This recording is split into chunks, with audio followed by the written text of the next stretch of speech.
ನಮಸ್ಕಾರ, news first ಲೈವ್ಗೆ ಸ್ವಾಗತ. ನಾನು ವಿಜಯ್ ವೀರಪ್ಪ. ಮೊದಲಿಗೆ ಹೆಡ್ಲೈನ್ಸ್. ರಾಮಮೂರ್ತಿ ನಗರದಲ್ಲಿ ಸಿಸಿಬಿಯಿಂದ ಡ್ರಗ್ ಪೆಡ್ಲರ್ ಬಂಧನ ಕೇಸ್. ಮತ್ತೆ ಕಿರುತೆರೆಗೆ ಕನೆಕ್ಟ್ ಆಗ್ತಾ ಇದೆ ಮಾದಕ ಜಗತ್ತು.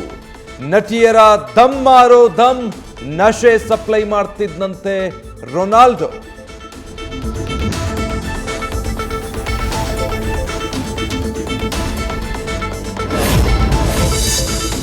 ಅರಮನೆ ನಗರಿಯಲ್ಲಿ ಅನಧಿಕೃತ ಕ್ಲಿನಿಕ್, ಫೇಕ್ ಡಾಕ್ಟರ್ಸ್ ಸಾಮ್ರಾಜ್ಯ.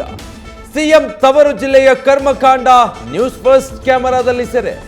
ದಾಳಿಯ ವೇಳೆ ಆರೋಗ್ಯ ಅಧಿಕಾರಿಗಳೇ ಬೆಚ್ಚಿ ಬೀಳೋ ಮಾಹಿತಿ.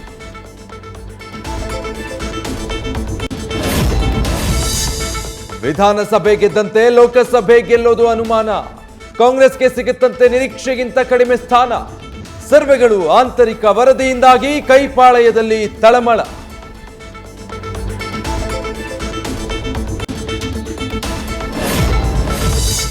ಭ್ರೂಣಲಿಂಗ ಪತ್ತೆ ಹತ್ಯೆ ಪ್ರಕರಣ ಬೆಳಕಿಗೆ ಬಂದು ತಿಂಗಳಾದರೂ ದಿವ್ಯ ನಿರ್ಲಕ್ಷ್ಯ. ಮಂಡ್ಯದ ಆಲೆಮನೆಗೆ ಇನ್ನೂ ಬಿದ್ದಿಲ್ಲ ಬೀಗ. ಅಕ್ರಮ ದಂಧೆಗೆ ಬಳಸಿಕೊಳ್ತಿದ್ದ ಶೆಡ್ನಲ್ಲೇ ಬೆಲ್ಲ ಶೇಖರಣೆ.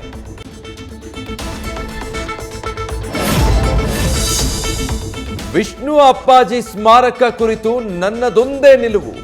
ಮೈಸೂರಲ್ಲಿ ಸ್ಮಾರಕವಾದರೂ ಅಂತ್ಯ ಸಂಸ್ಕಾರವಾದಲ್ಲಿ ಪುಣ್ಯ ಭೂಮಿ ಆಗಬೇಕೆಂದು ಟ್ವೀಟ್. ಇವತ್ತು ಡಿಸಿಎಂ ಡಿಕೆ ಶಿವಕುಮಾರ್ರನ್ನು ಭೇಟಿ ಮಾಡಲಿರುವ ಕಿಚ್ಚ ಸುದೀಪ್.